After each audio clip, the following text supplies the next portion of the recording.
This is the Urban Binge Radio.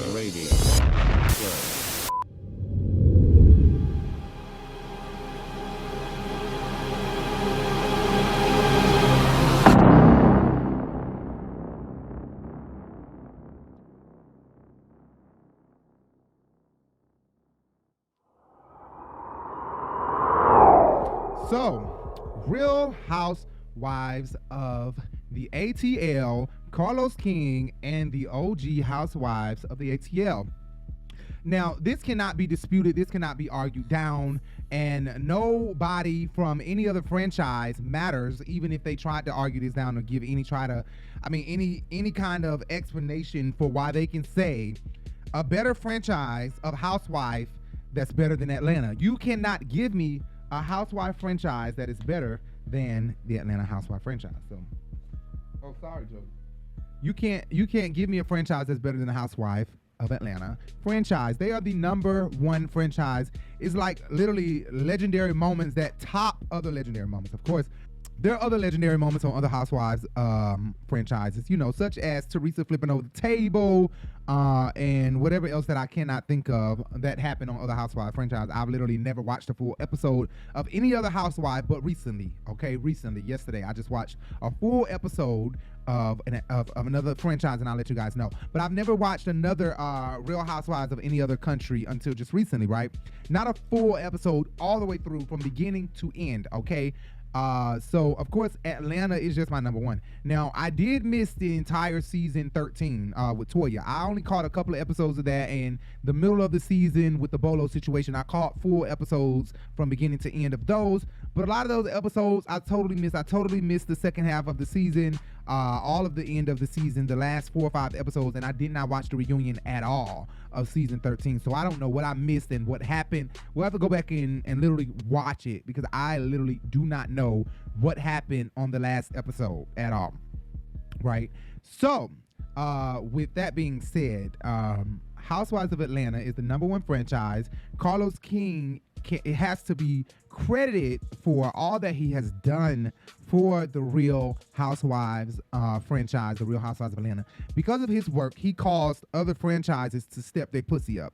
You know what I'm saying? Where they thought they could come in the game and be mediocre and simple and plain, he caused shit to shake up with other producers, other franchise owners, and things like that. Carlos King, he wasn't even a franchise owner. He was simply a producer hired to run the show and do his damn thing, and he did the damn thing. That's why season 1 through 9 is so legendary and has had the best ratings of Housewife history overall.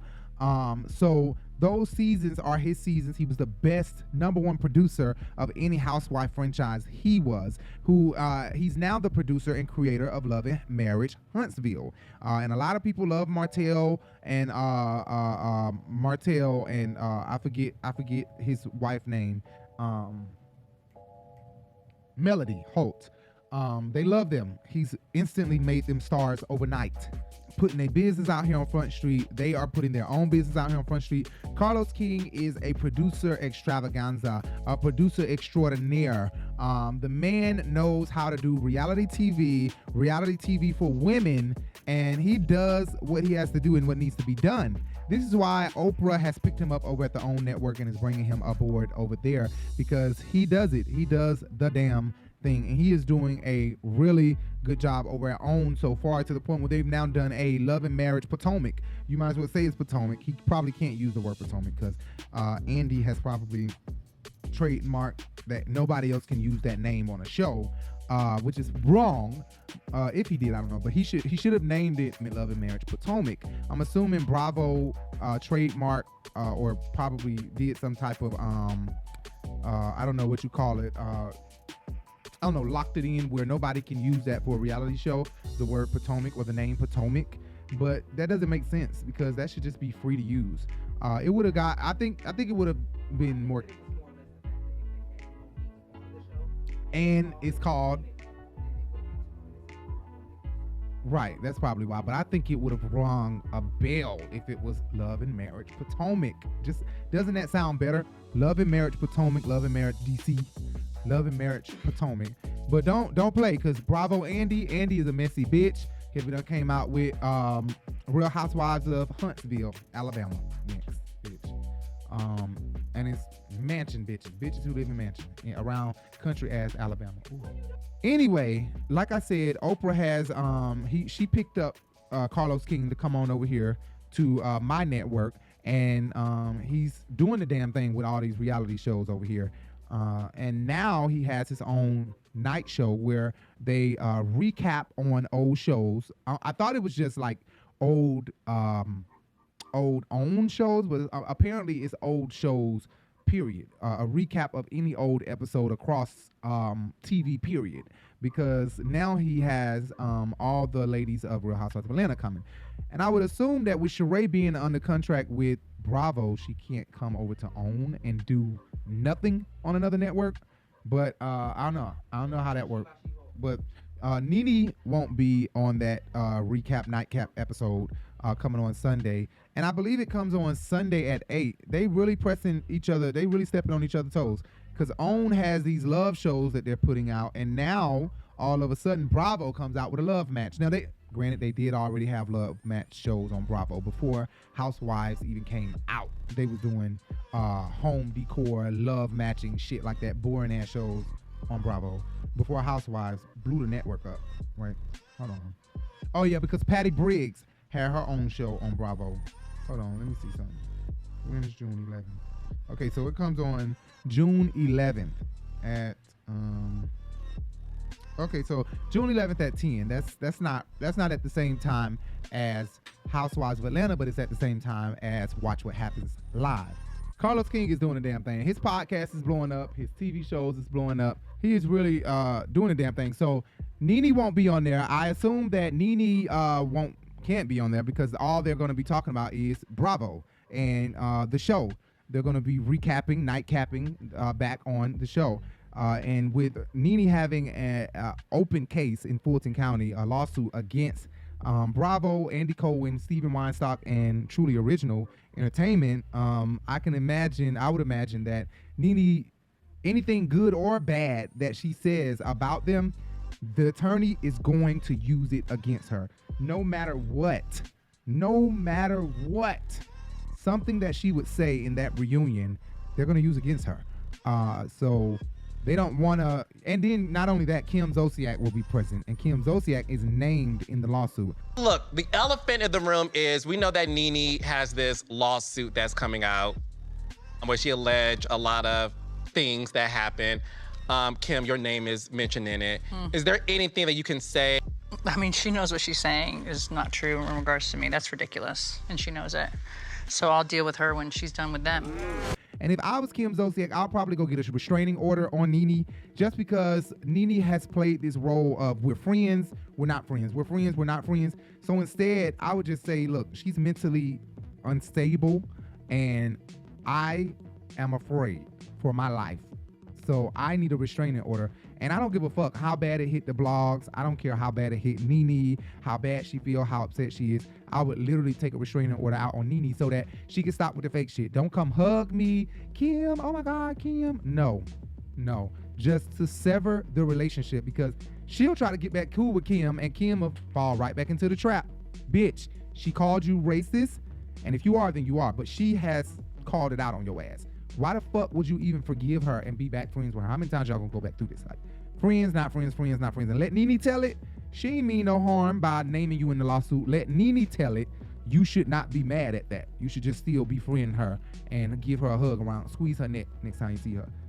You know, let Nene tell it. Let you have attitude with Nene for naming her in a goddamn lawsuit.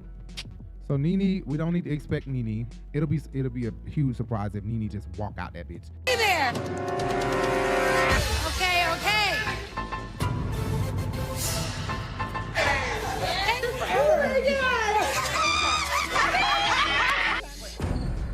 Nene gonna always be around now, so you got to wear that hat. She may be gone for a couple weeks, but she's back. She ain't never leaving. Never. I don't know what that means, ain't got nothing but to do with okay. you, and I've made that very clear. Can I say something? Okay. Is it a bird? Is it a plane? No. She's back. And come out, but I highly doubt it. They've already named everybody who's going to be there. So yeah, but Nene won't be there. Speaking of Nene though, Nene is being sued by. Oh wait, but before I move on, let me say this: that I tweeted out to Carlos King that he should do a Love and Marriage Atlanta, and if he did a Love and Marriage Atlanta, the star of the show should be Nene Leakes and her new boo. And then I just recently seen Simon Goubardier have a birthday party at Lanithia Lounge, and Porsha and Nene took a picture together, and I was like, you know what, if Nene and her boo don't want to do it, they should do Porsha and Simon as the lead of Love and Marriage Atlanta. I think that would be great, but I think it should be Nene. And then Carlos King comes on Dish Nation, and not Larry, what's his name, Gary with the T, asked him, would he do a Love and Marriage Atlanta? Now, Carlos, I'm a huge fan, honey, of all your shows, of Love and Marriage, honey, of Huntsville, and now DC. Uh-oh. Yes. So, Carlos, now, when are you going to do something here in Atlanta? Well, listen, I did the Real Housewives of Atlanta for, 9 seasons? Yeah. So, I had to grow and branch off and spread my wings. So, I am definitely going to figure out what a Love and Marriage Atlanta could look like. Atlanta is filled with so many personalities and swingers. So I am definitely. If you could make a dream cast, who would be in the cast? Ooh. So I want to see what Porsha and Simon are up to. I miss seeing them on television. Yeah, did you see their show? Of course I did. Me too. Don't think it went over. I'm like, really, Gary? Gary be watching our channel. I know Gary be watching our channel. Gary know damn well I was screaming his name one day. He was driving in his convertible down, I think that Peachtree Street. And I was standing right outside my apartment building. And I was like, that's Gary with the T with his convertible down. And I'm literally screaming Gary's name. I was young. I was like 18, 19. And I'm screaming Gary's name. I'm like, Gary, Gary, Gary. He looked over and looked back at the light and ignored me from then on. And I'm just like, damn, I'm waving at Gary. He just straight up ignored me. I was a little embarrassed, but hey, it is what it is. Kaya did the same thing, kind of, sort of. She embarrassed me, the rapper Kaya. Let me tell you what Kaya, ugly ass did. This is not on the subject, but Kaya, she was at Gay Pride at Piedmont Park. Like I said, I'm from Atlanta, and we were all at Piedmont Park, and she was coming out of the bathroom at the park with some friends, and she had on a shirt with her album printed on the shirt, and she had albums in her hand, like this, holding a bunch of albums. And I said, hey, oh my God, y'all, this is Kaya. Nobody even noticed her. All my friends, Jaden noticed her, Shane. She's really an unrecognizable bitch, but she looked normal, right? And she was short. And so I never met Kaya. I noticed her because I love Kaya. I love female rappers. So I noticed her. I said, oh my God, y'all, this Kaya. Shane them still looking like, who? I'm like, Kaya, the rapper, Kaya. Oh my God. Then it finally dawned on y'all that it was Kaya. Shane them still went at like, oh, let me get a picture. I said, let me get a picture. Guess what this bitch said? You gotta pay me for the picture. But yeah, Kaya, it's always something. In the middle of my tape, always something. Anyway, Kaya asked for $5 to take the picture with her, or buy an album, and then she'll take a picture while you holding the album. I'm like, no, fuck no.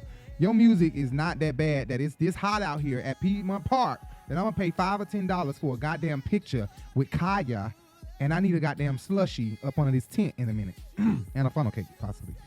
And you think I'm gonna spend my $5 or $10 on you? Snagger-tooth bitch? No. So needless to say, I took pictures of her from behind, and she walked away. Like, I don't give a fuck. That's what the fuck I'm doing. I'm selling my goddamn pictures. People, they overheard me. Of course, this crowd, people looking at me. People everywhere. They looking at Kaya, they looking at me. And they seen that. But one gay boy walked up to her and did it. He bought an album, and he went on and took a picture. He got a picture before she walked off. We went on about our business. But I'll never pay Kaya for a picture. Kaya, please, just get out of here. And it's this hot outside, and I need a funnel cake, bitch. Nene, her new boo for Love and Marriage Atlanta, and then maybe you could do Love and Marriage Nigeria for Porsha and Simon. Maybe you could do that. Make sure you hit that subscribe button. Make sure you hit that bell, and make sure you hit that thumbs up. If you hit the bell, you'll be notified of every time we go live, guys. Thank you so much. Check out the podcast, Urban Binge Radio, the Urban Binge Radio, and check out our boutique, Urban Binge Boutique, stylish urban wear, streetwear for ladies of all sizes. Make sure you check us out, Urban Binge Boutique, urbanbinge.myshopify.com, at Urban Binge Boutique on Instagram, at Urban Binge Boutique on Facebook, and our blog is the Urban Binge, Instagram, Facebook, and Twitter at the Urban Binge. Make sure you check us out.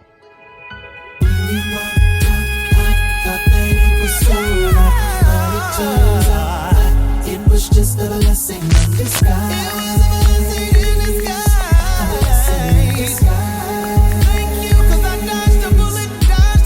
When you walked out, I thought that it was over. But it turned out it was just a blessing